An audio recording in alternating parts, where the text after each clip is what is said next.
the Amazing Women Speak podcast, inspiring and motivating every Black woman to own, honor, and execute her amazing, individually and collectively, as it was established at birth. Happy Sunday, and welcome to Amazing Women Speak. I am Crystal Gunn, and welcome back for another great episode. Thank you all so much for joining us on this rainy Detroit Sunday. But while you're getting settled in for the show, hit the share button, and share this Amazing Women Speak episode so your friends and followers can get in on this conversation. Black women are so powerful, educated, and just downright dope. But self-doubt, social media, and that bullshit bar all play a part of how we as Black women show up, and it can keep us from fully showing up as our authentic, powerful selves. So today, let's delve into self-discovery, self-love, and breaking free from the bullshit that holds us back. Let's unravel the complexities as we encourage Black women to remove the mask and celebrate the unique power that lies within each of us as we discuss Turn in Your Fake ID, Unmasking the Power within Black women. So again, hit the share button so the dope and amazing women you know can get in on this conversation. But as always, Michele, welcome. Thank you for saying yes to Amazing Women Speak. Thank you for curating these conversations as only you can, my friend. And thank you for sharing your amazing, not only with me, but with the rest of the world too. Good evening. Thank you. It is always a pleasure to create space every Sunday at this time to sit next to you and have these conversations. I can't imagine a different place to be. Grateful for the gift of you and the gift that you share with others that gives me space too to share my gift. It is an honor. We are on deck with another amazing conversation, this fake ID that each Black woman, if she is honest with herself, has held and used one time too many. Tonight, we're going to talk about turning in that ID and learning to love who we are behind closed doors and sharing that part, the part the rest of the world deserves, with the rest of the world. But in order to do that, we have to invite in the amazing women that we have in space tonight for this part of the conversation. Kenisha, please come in and introduce yourself. Hi, I'm Kenisha Lee. I am the owner of the Klee Brand, in which I have a consulting firm where I specialize in helping businesses scale HR and franchising. I'm also a Subway franchisee. I co-own the Subway inside of the First National Building in downtown Detroit, and I'm also a real estate agent. I love it. Welcome to the conversation. Thank you. Shaquenia, come on in and introduce yourself as well. Hello, I am Shaquenia Monique. I am an author, a coach to women, a spiritual midwife, and I'm very, very honored to be here in the presence of such amazing women. Thank you so much. Absolutely. We will absolutely get time tonight to learn more about the titles that you carry and help us benefit from the gifts that you have. We always call this conversation the fastest hour of our day because there's so much to unpack. There's been so much bullshit that we have been asked, born into, required to carry, that this platform gives us ways to change the narrative, to change the story. So we don't do anything in shallow waters because we only have an hour. And there's so much to share, so much to learn. We ask our listeners to join us in this conversation as we do each and every week. Please drop your questions, your comments in the chat. We'd love to make you a part of this conversation. Talking about the fake ID. So I always want to take a step back before we take a step forward.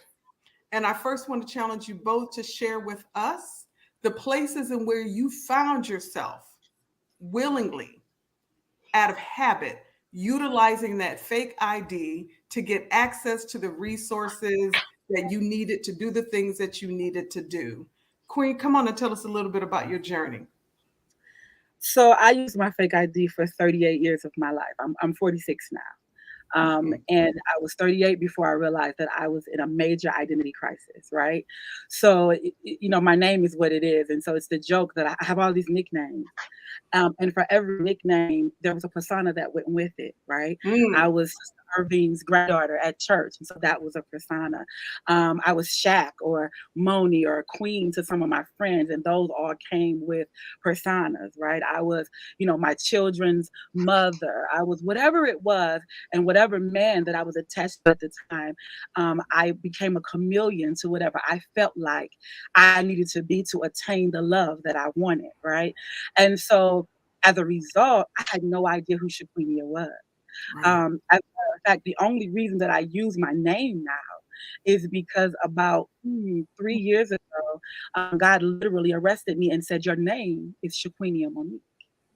I call you Shaquenia Monique. And there is no one else that you need to be besides Shaquenia Monique." And so I had to literally, like at that point, I was Lady Queen here. I was all of these people. And so I had to rebrand literally, not just in social media and out of the world, but for myself. I had to begin to use my name. I had to begin to find out who I was. And that was an arduous journey because to do so, you have to peel back the layers and remove the mask. In my book, I talk about mask on and mask off, right? And so it's been a journey.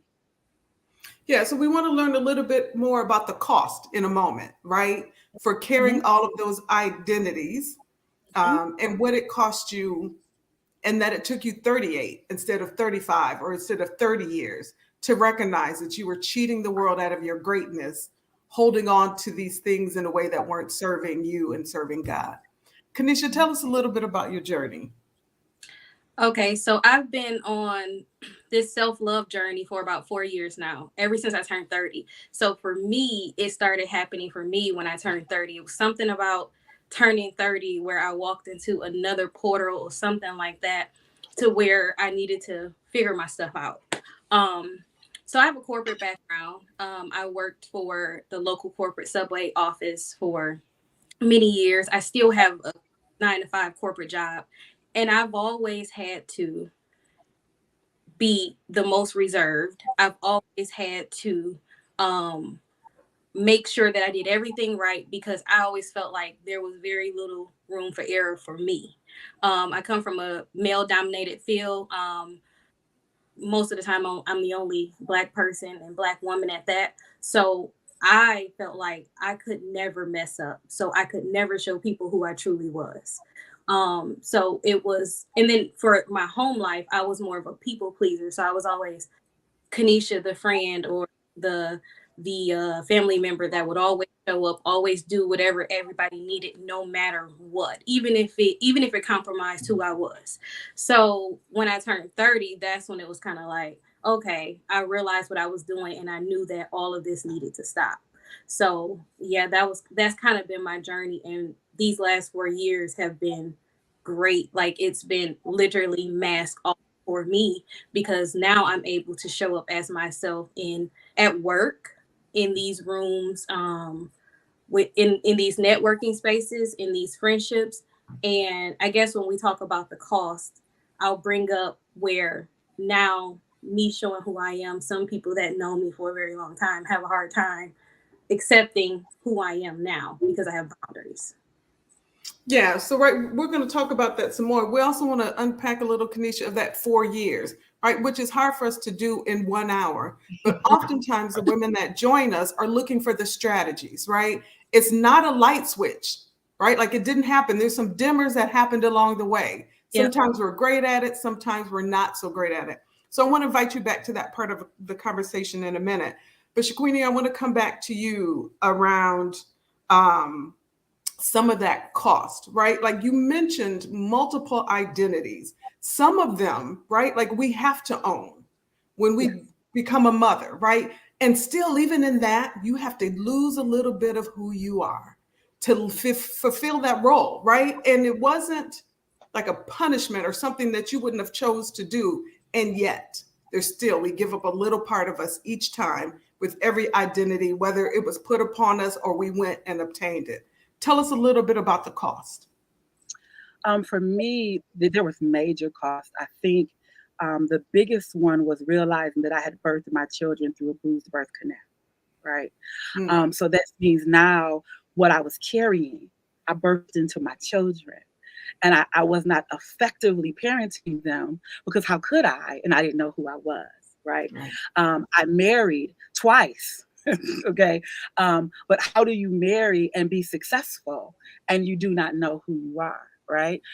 So I went through all of these things, and more than anything, I found the basis of my identity in my grandmother who raised me, right? I have a very tumultuous past. Well, my grandmother died in 2016 when I was 38. And it rocked my world. And so for 4 months, I laid on a couch. I did nothing. I just literally did nothing. I thank God that I raised my kids to be independent because those babies would have been all by themselves. Honestly.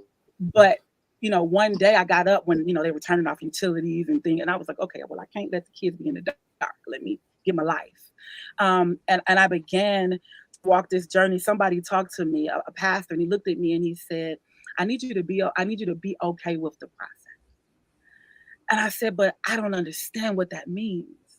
Because I was carrying all of this pain, the things that had happened to my children, just all of this pain. And I was in this 5-year dark period that now culminated in the death of my grandmother, where I wasn't talking to God. I didn't care what God had to say.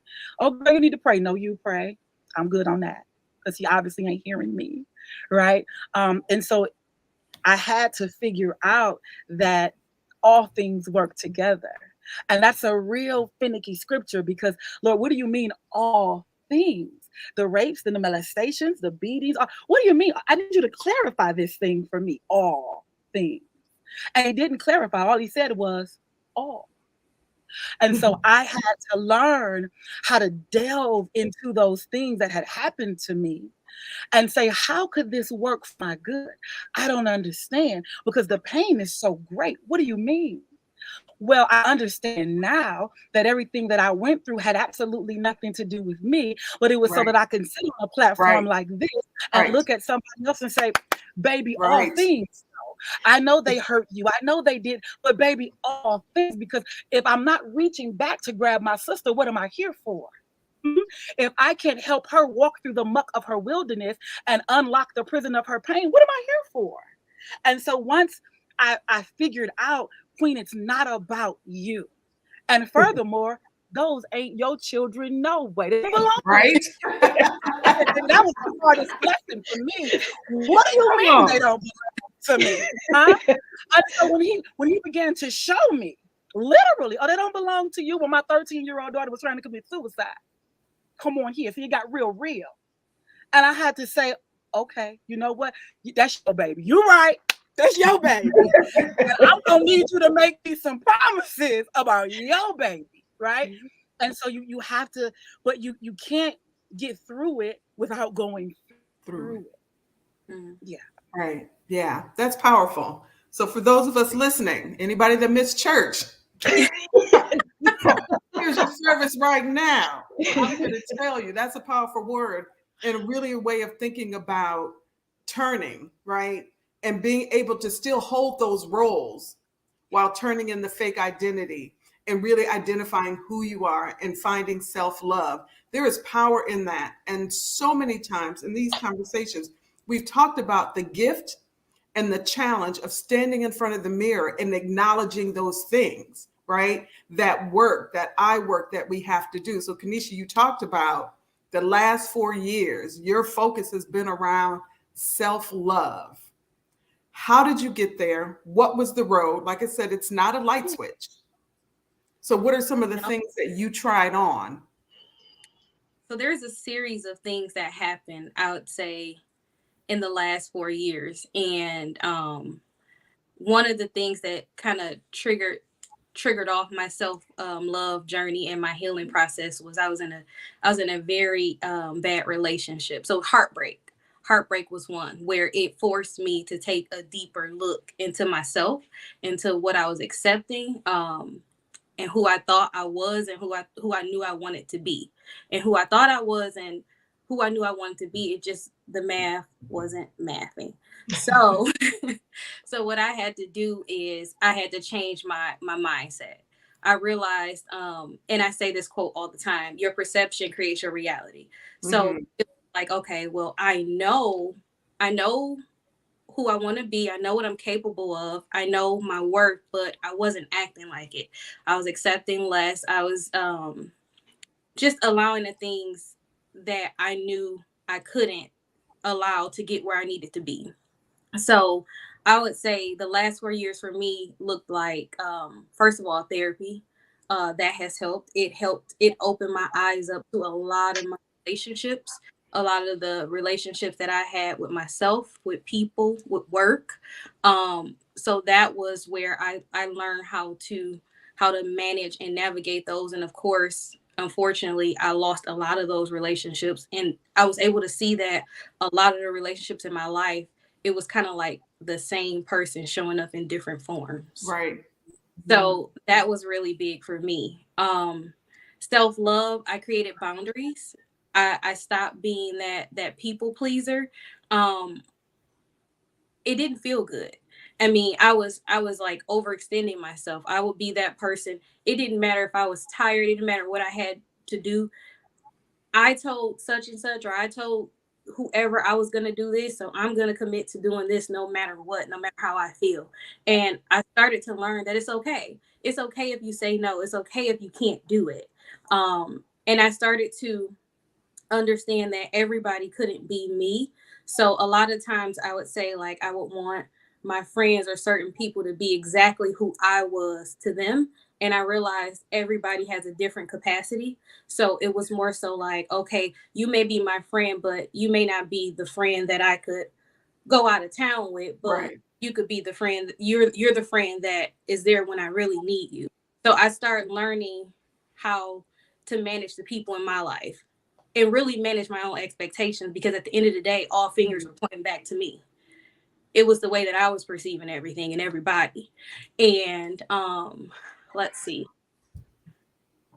I don't know. I'm still on that journey. I don't know if it ever stops, but last 4 years, that's what it's been: figuring myself out, figuring my life out, figuring out the people around me, figuring out how I can make life work for me. Um, yeah, that's been my last 4 years. I really love that, right? You talked about boundaries, which we've talked about on this show many times, and the power of no, right? Mhm. And I started just randomly handing out no's just to see who was left standing, not about my capacity, because that will tell you, right? Like there's two ways quick that you can tell who's in your camp: loan them some money or tell them no.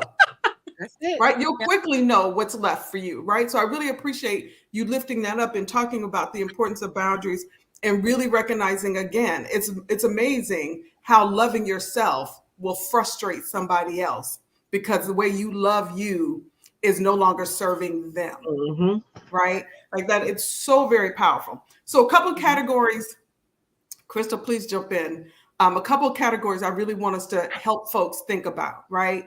The first, fake ID in the corporate world, on the job, code switching. Tell us about the fake ID you had to utilize in that space. So for me, it was because I've always done like HR. I've always been in a manager or leadership role. I always showed up that way, and I always showed up in a very reserved manner. I didn't feel like I could show people who I was. I didn't feel like I could tell them anything about my personal life. Um, when I was around them, it would be so awkward because people would be joking about things. I don't even think they're funny, but I'm laughing. Right. I'm just, I'm just I'm trying to be well liked. I'm trying to be well respected, because again, I feel like the room for error very slim for Margin. me. Mhm. So that was my life. I didn't get very close to anybody at work. I To be honest, I would block everybody on the social media sites just so they couldn't even see me or see my life outside of social media. But that's not very fun though. That's not a good place, because I would notice and also I would kind of get like if I had a performance review, it'll be like, oh, you need to be a little bit more social. But then it's like if I get social, then I don't want to get to a place where I feel like they're gonna use it against me in any type of. Right. So I felt like I was in a win-lose type of situation. But when I started to really accept myself, like I was talking about when I started my self-love journey, the more I accepted myself, the less I cared about how people felt about me, the less validation I needed. I knew who I was, and I knew that my work spoke for itself. And I mean, now I don't have to laugh at jokes that's not funny. I can show up as myself. I can make the jokes now. And I don't feel that burden of, oh my God, if I say this or if I don't say this or if I don't laugh, they're not gonna like me, or I won't get far. It's like I understand who I am and what I bring to the table now. And I no longer feel that, but I felt that for a very long time, years. Yeah, Shaquena, what was it like for you in the workspace?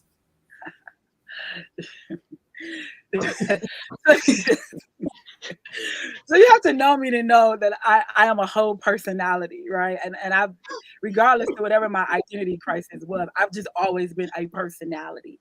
And it really wasn't a big deal because I was always in situations where I was the majority, right? I went back to college late. I think I was 25 when my daughter was, I took my daughter, we went to school. And so that's late, like that's super late. And when I came out of undergrad, I was a EAA for, I guess we're not going to name companies, but whatever. I was an EAA. And so this is my first time where I'm like really the minority in this corporate environment, right? So it's hilarious because my boss was amazing. She was Caucasian, but she was absolutely amazing, right? She taught me all the things, just whatever. So they take me golfing. Okay. So I'm a Black girl from the east side of the city of Detroit, Michigan. Okay, Kercheval and Jefferson. Okay, this is me. Okay, right, mixed between Kercheval and Jefferson. This is me, right?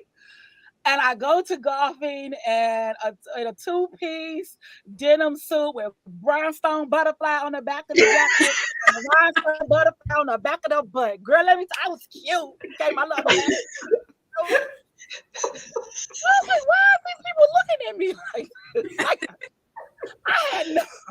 I had no idea the etiquette, the dress code. I was just like, and everybody, and I was like, what? And so one of the BDMs at my business, he said something, and I walked by and I was looking at him and I said, are you looking at my butt? He said, why do you got butterflies on your butt? And I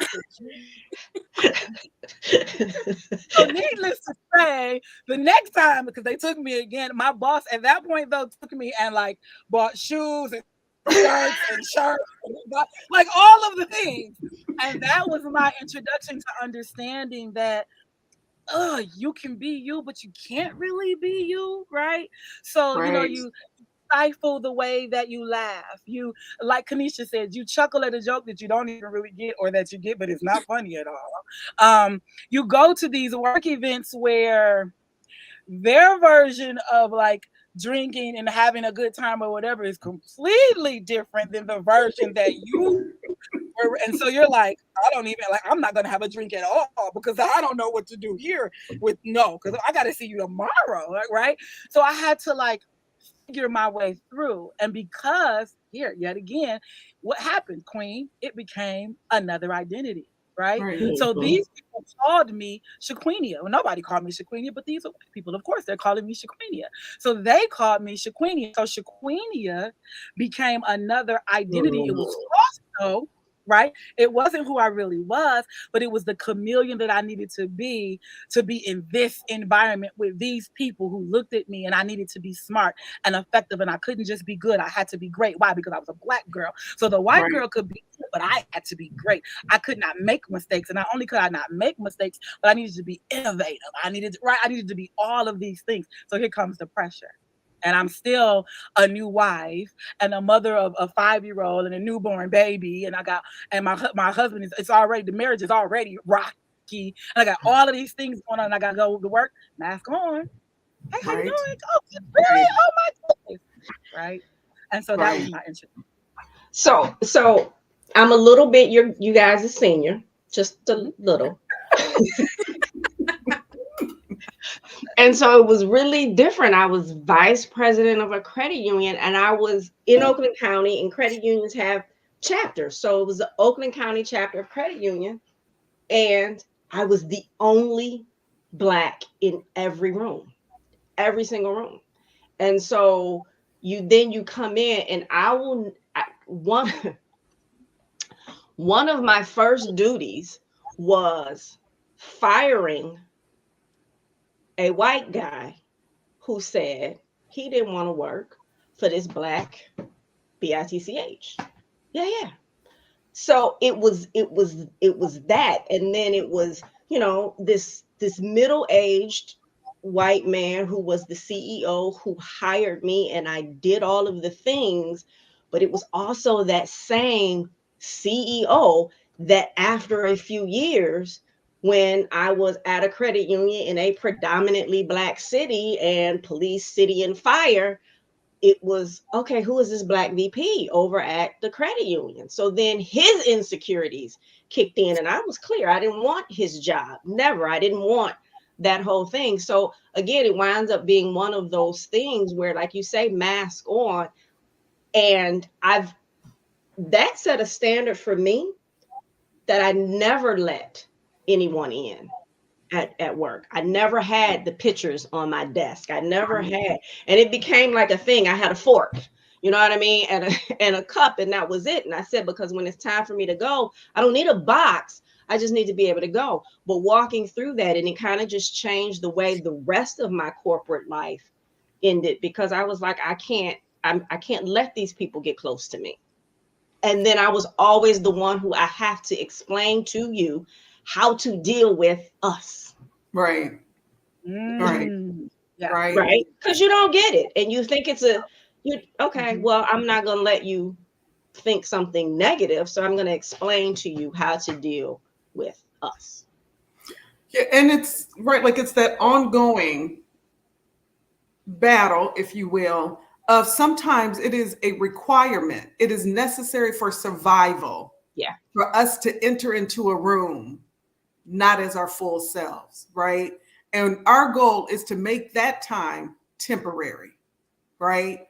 So finding the strategies, finding who's in the room, because they don't get the best of who I am when there's only half of me in the room, right? But I have to be able to toil the soil in order for that to work. And much like you mentioned earlier, not just for you, right? Like the assignment isn't just yours. It's for the generation. It's for your children, right? A lot of what we go through, going back to the word, right, is not ours to bear. We have to walk that path so that those that are coming in front, behind us, have a clearer way to be able to do that. So we certainly aren't suggesting that you can just show up 100%.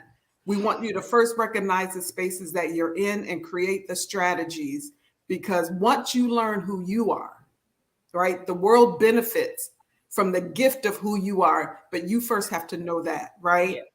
So I want to slide over into a category that's a little more challenging, that is often happening to us, faking it before we even realize it, or we don't. Our friend groups. We'll save relationships for last, right? Our friend groups, right? And the spaces where we should get to show up and be our authentic selves, to be vulnerable, to be weak, to be strong, to be whatever. And even in those spaces, right? Because we have not fully defined for each other what it means to be a friend. It means one, right? And we put them all in one group and expect for folks to understand who you are. And Kenisha, much like you talked about, right? You had to recognize who you were showing up around and the impact of those people. Talk about relationships, girlfriend trips, our tribe. What are those relationships like when you first recognize that, yes, I have been carrying a fake ID and now it's time to turn it in?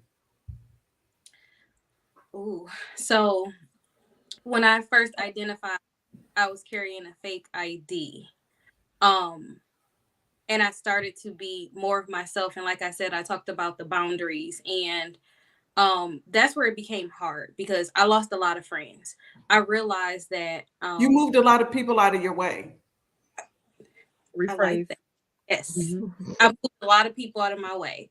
But it was so crazy how I realized what I thought I had in common with people, because I do believe when you have friends, even if you grow differently, I believe at some point you have something in common, and that's what bring you together.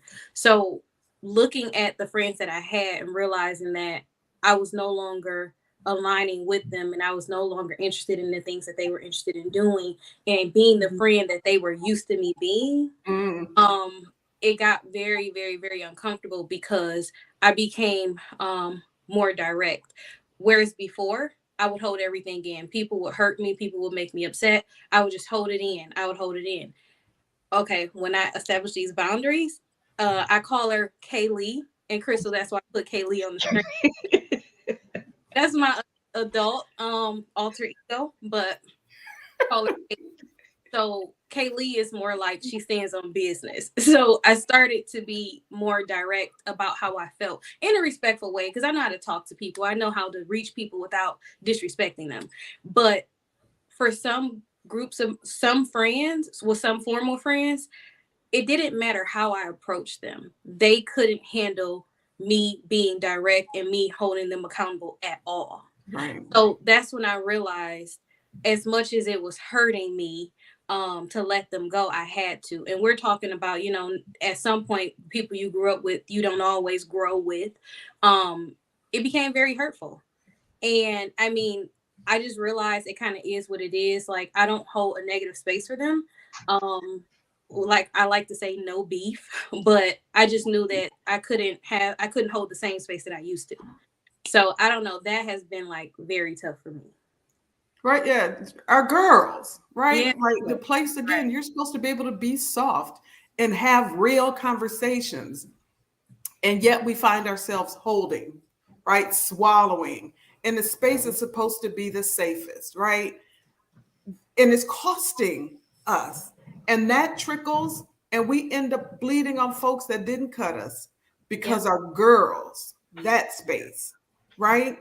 Come on in here, Queen. Talk to us about the friendships, the tribe, and having to be fake and realizing I won't anymore, or You know, honoring. ironically enough, especially having understood, the way that I operated in the multiple identities, right, that I held. When it came to my friend groups, and you have like several different little sects of groups, right? So when it came to my friend groups, though, I was probably 98% always my authentic self.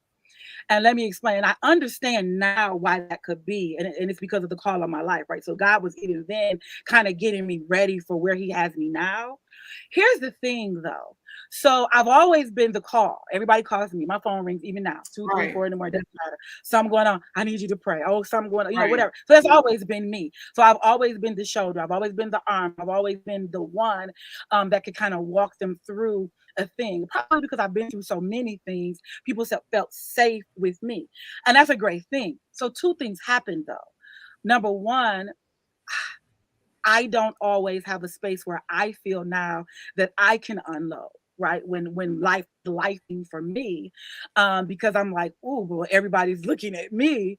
And previously it was my grandmother. Well, she dead now. So now I'm like, well, okay.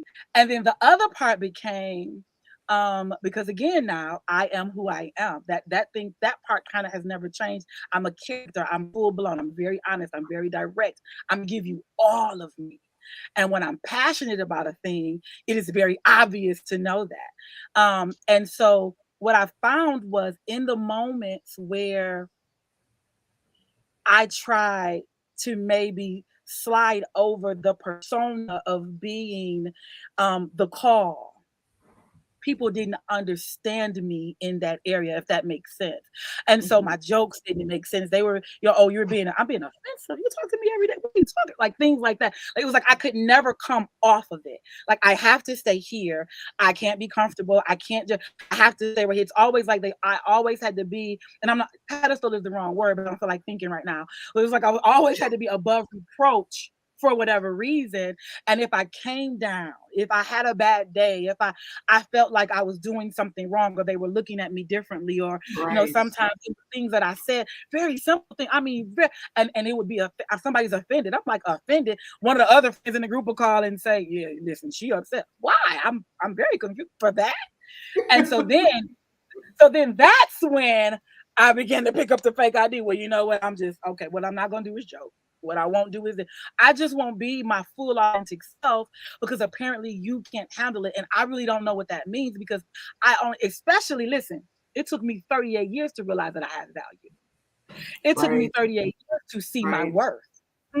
It took me 38 years to have my mirror moment, which is what I teach my mentees. When I looked in the mirror and began to be okay with began to see myself as God sees me. So at this point in my life, baby, take me or leave me. So what I can do is I'll just pull this thing right on back. I'm still here. You can still call all hours of the day and night. And then that just kind of has to be where it stops. Because if I can't be the full me that I have newly discovered, then you don't deserve access.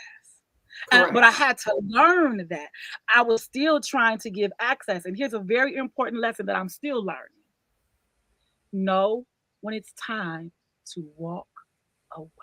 Yeah. And that's hard.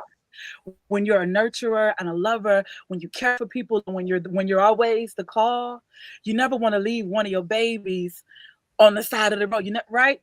But the word says, for everything there's a time, there's a season. Right? So God planted me here for this moment, and he needed me to do this thing. And when I'm done with that thing and he says it's time to go, move. Because when you don't move, when he says move, well, baby, here comes this cyclical effect of all the rest of the foolishness that you would have never experienced had you moved when your time was up. Right. And that's something that I'm still working on, knowing when to let go. Well, yeah, certainly. We aren't looking to chase perfection in this thing. But constantly paying attention, reevaluating, and doing that reflection is critical if we want to be successful at whatever this thing is in front of us that we're trying to navigate called life. Absolutely. Absolutely. I've been grateful to have those people that I consider friends, because we've had a show where we talked about friends, and then what do we call the other people? But that they know me. They know how I am. I'm not the person, we're not talking on the phone every day. I hate the phone. Like, we're not doing that thing, and they've been able to accept me for that. But something that I learned a long time ago, and someone said, you don't throw those people away necessarily. For him, it was like, oh, they became my drinking buddies, right? We'll come back around. I'll see them out. We'll have drinks and all of that. But Queen, much to what you were saying, everybody can't go, and everybody's not supposed to. They're in your life for a season, for a reason.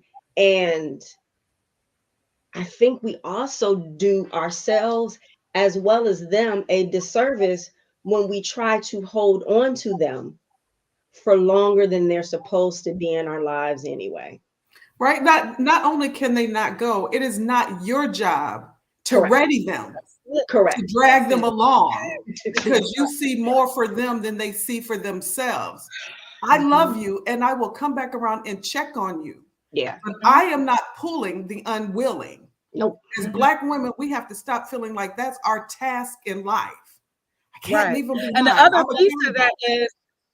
piece to that is understanding that they have to have their own journey. They have to build this relationship with God for themselves. They have to go through some things so that God can be real for them in a way that he's real for you. And it's not about levels. It's just about wherever they are. It's not your position. Listen, that's not who God, that ain't who you are. You ain't nobody's God. So you have to allow them to walk their journey, because we can sit here and have these conversations because we walked the journey. You can't get in the way. And even as a mom, that was another one I had to learn. I had to Right? move Come my on. hands. I got a 22-year-old. She is spitfire. You hear me? That thing is something else. And sometimes I just want to be like, what is it? But the Lord had to show me, listen, again, she not yours. So you got to get, because you getting in the way of this journey I got her on. I'm trying to get her to see me in a certain way. You, me. Correct. It's all about the journey. It's all about the journeys, not the destination. It's the journey. And everybody has a journey that they're supposed to walk in this life. And we can't get in the way of it. I can advise you and I can tell you, hey, there's a hole up there. If you keep walking down this road, but I've done my part. Now, if you keep going and jump in a hole, that's your journey. But so many times, right? Especially for those that we birth, we feel like it's our job to jump in the hole, lay across the hole, right? Scream and shout, the hole, right? And I really love how you lift it up, right? Like if we're not paying attention, that God has each and every one of us on our individual journeys with roles and responsibilities to help. Again, you can't pull the unwilling. And we become somebody else when we feel like we have to do that. Self-reflection, remembering who we are and the gift that we are. I really love the first thing you said, Kenisha, is for you, turning in the fake ID was about loving self. Yeah. We have this fear of being alone that will sign us up for things that we know that we cannot afford to pay and make us stay in spaces and relationships longer than we know that we need to be there. Oh, the gift of self-love. What does that look like now for you? 4 years in, we know that you've established some boundaries. We know that you've practiced no. We know that you're using your voice in spaces where you once sat quiet. Part of self-love is the ability to sit alone and love what you see. Tell us what self-love looks like for you today. So today, I'm probably the happiest that I've ever been in my life. As far as the sitting alone, I'm sitting alone so much that I'm afraid that I'm going to get used to it and I'm not going to want to let anybody in. But I literally am at a place in life where I love myself. I'm in love with myself. I can do anything I want to do by myself. And I've never been there in my life. Growing up, and then in my early 20s, I've always had to have people around. I've always had to, if I had birthday parties or birthday dinners, I had to invite 20 something people, whether they were friends or not. I just wanted the table to be full. I wanted a bunch of people. As far as like relationships, intimate relationships, I always wanted someone around. They were never good for me, but just to have somebody around, that was who I was. That's not me anymore. I do a lot on my own. I can be in the house. I could have sat this whole weekend watching movies and been okay and enjoyed my time with myself. So like I feel like the journey isn't over. I don't think it's ever going to be over, but now I'm at a place in my life where I feel like I'm the happiest I've been. And I feel like the proof is the things that I started to call into my life, the new opportunities, the being in relationships. My life looks very different from what it looked like before. I talk to some people, you could talk to just outside anybody, and they'll tell me about have going on in their life, drama or whatever. This person did this. And I'm like, for the first time in my life, I don't live like that. I'm not going through anything like that. And I'm kind of proud of myself because now I've created a life. And the things that I once dealt with, I don't deal with anymore.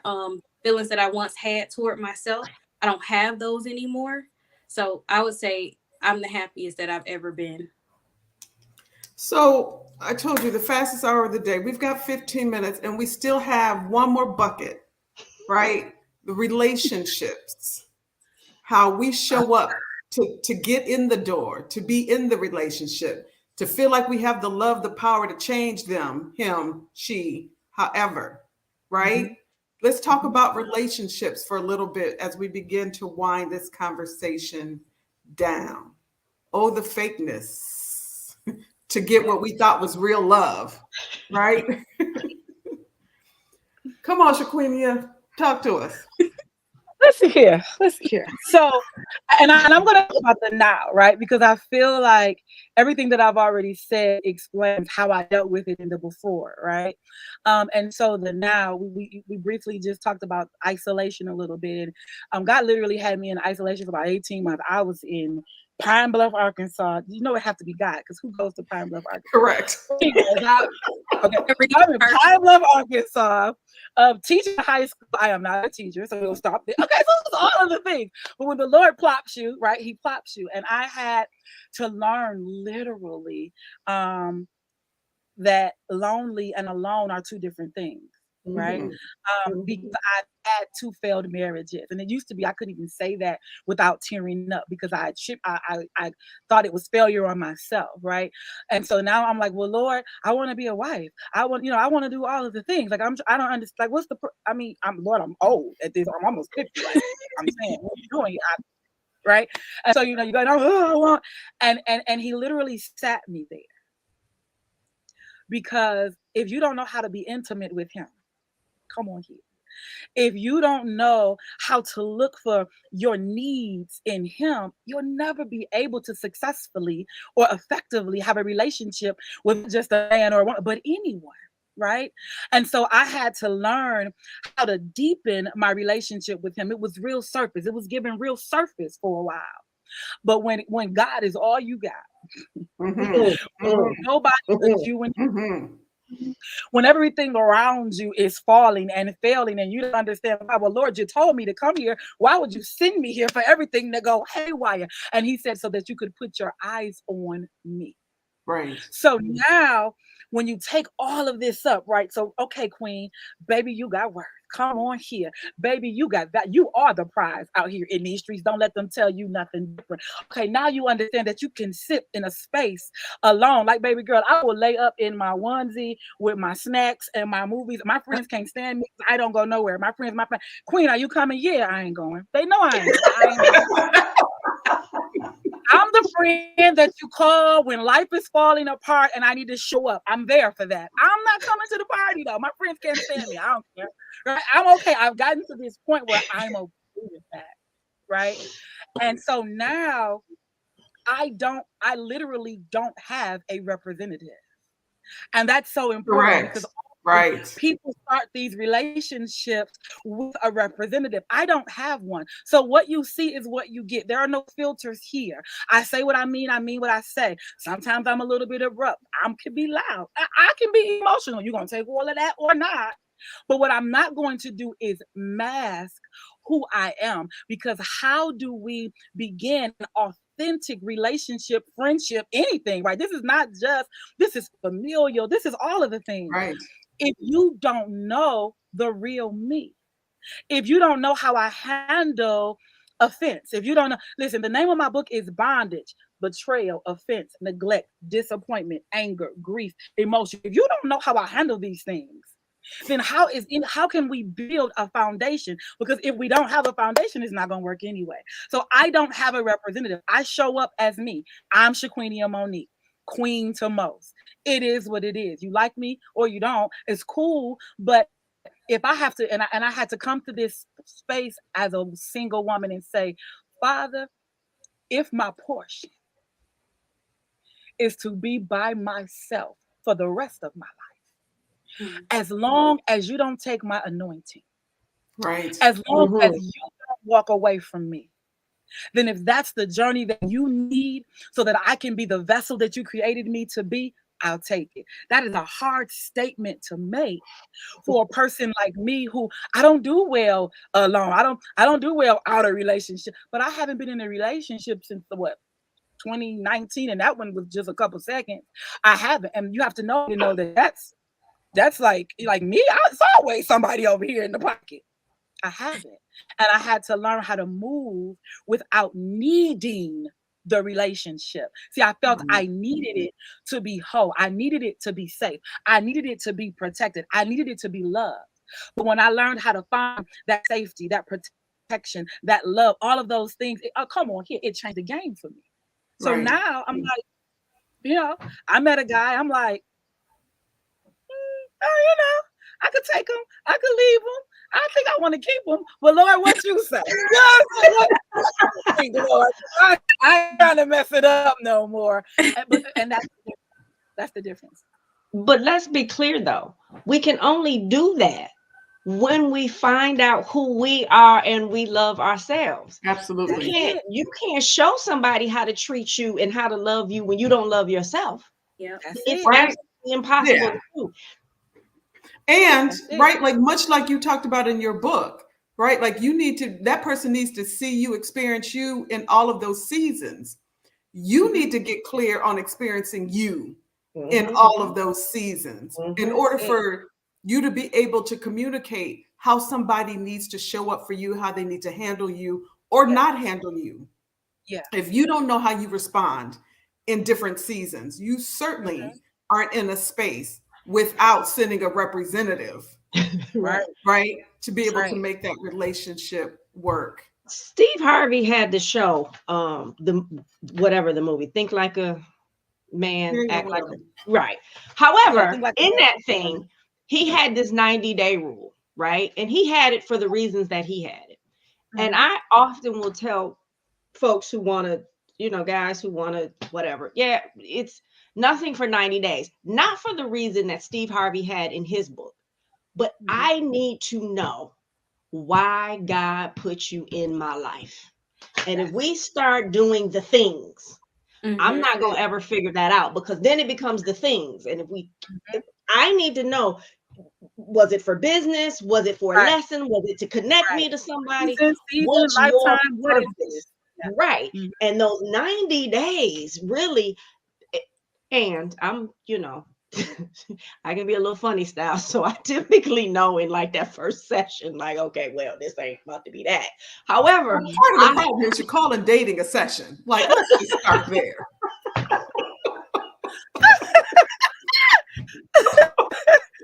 So my friends are all like, Queen, you keep saying you want a husband, but you won't meet nobody. You won't let nobody talk to you. Well, I don't know what to tell you. And I mean, like, we basically got to come knock on the door. But yeah, I have to realize why, because we get it confused. There was some sort of connection. There was some sort of attraction, whatever it was that brought us together. But what was the purpose? Because it might not be what we think that purpose is. So I got to let God show me. And then I got to, like you said, you can't continue to be your representative for, a certain period of time. But it then also goes back to, in Queen, it was something that you said, we don't need relationships, we desire them. And that's a big difference. Like, yeah, I would like to be in one, but I don't need one. And someone has to fit in this thing and in this calling in my life, because they got to understand that. And a lot of people don't. And so, yeah, but it goes back to, I think everything goes back to that self-love though, right? Absolutely. Right. It is the thing that sets the stage for all things. Yeah. So here we are. So much conversation and not enough time. We got to learn a little bit about you and the ways in which you have discovered the importance of self-love, discovered the importance of turning in the fake ID, shredding it, right? Like, we're not picking it back up. We're destroying it to the point where, and there's always room for growth. Again, this life is not a light switch, it is a dimmer. We're going to have ups and downs, but you also bring something else into this conversation. And we want folks to know a little bit about the business part of you, the gift that you bring to the spaces where other folks can reach and have conversations. Kenisha, tell us a little bit more about what it is you do and how folks can reach you. Okay, so I have the Klee brand. I do business consulting. I started doing that because in my career, I was that fixer. I was that process procedure person. I was that go-to person. I have a vast area of expertise. I've literally been in operations, I've been in HR, I've been in accounting, I've been in real estate, I've been in every part of the business. So one of the things that I like to see is I like to see something, I like to help people establish their goals, and I like to help them meet their goals. It's something about that part that fulfills me. So outside of my career, my 9 to 5, I have a consulting business. I help people scale. I've always been very good at helping people scale. I'm also very good at franchising. I worked in franchising for a number of years, so I help businesses franchise as well.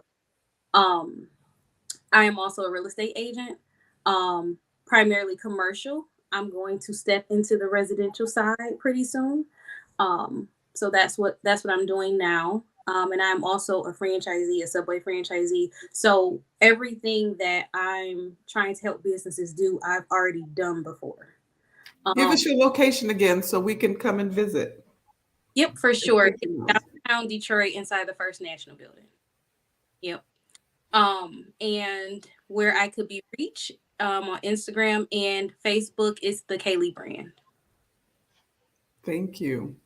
Thank you. Shaquenia, how can folks reach you? So the best way really is to leave me alone, Crystal.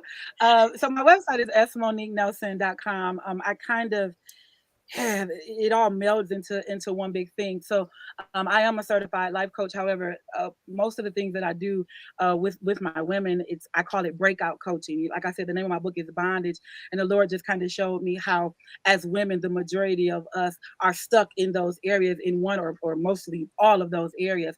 And so I wrote the book, and I also created a bondage breakout journal. It's kind of a companion for the book. So the book, the journal walks you through each letter, right? So if we start with B, betrayal, who betrayed you? How did they betray you? Well, why do you feel so betrayed? Right? You got to write letters of forgiveness to them, write letters of forgiveness to yourself. You got to come on and pray up in this thing. You got to name your pain, because how do we get out if we don't name?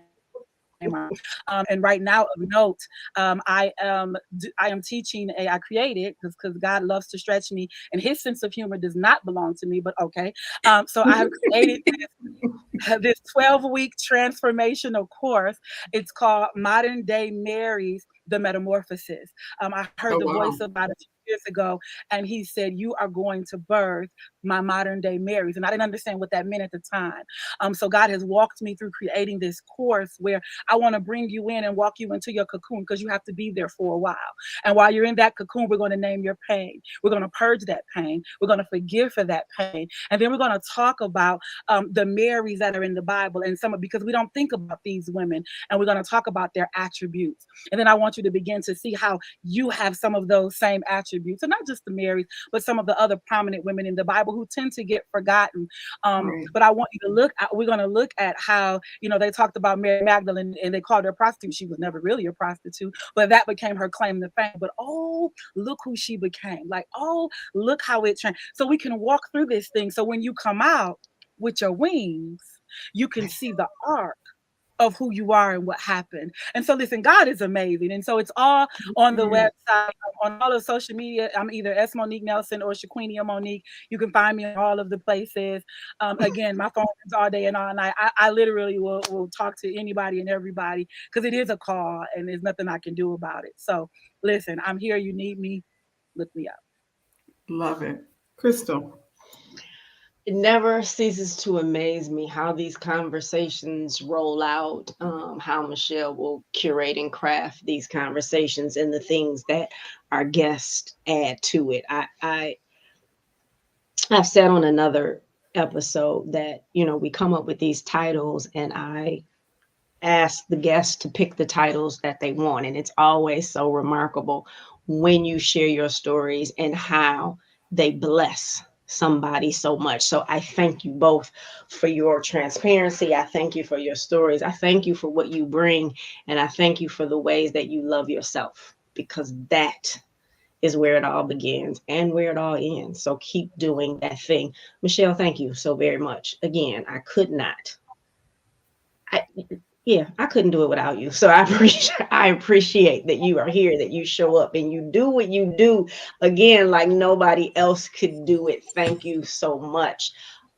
We will keep doing this thing. I believe what Amazing Women Speak was designed for, I think we do that really good every single episode. So I thank you. I am Crystal Gunn. I am a Black woman, and I unapologetically own my amazing. Thank you, ladies. This has really been a blessing to me, to the women in the chat. The conversations and the amens have proven that you have gotten us one step closer to this thing that we're trying to achieve. And that's to remember that our amazing was established at birth. Now it's time to walk in it.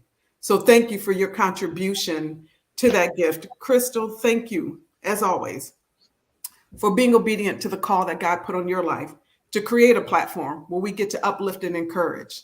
Tear down is never in the conversation. Even in the building up, we refuse to tear down. I'm thankful to sit in this seat every week to get to share these conversations with you.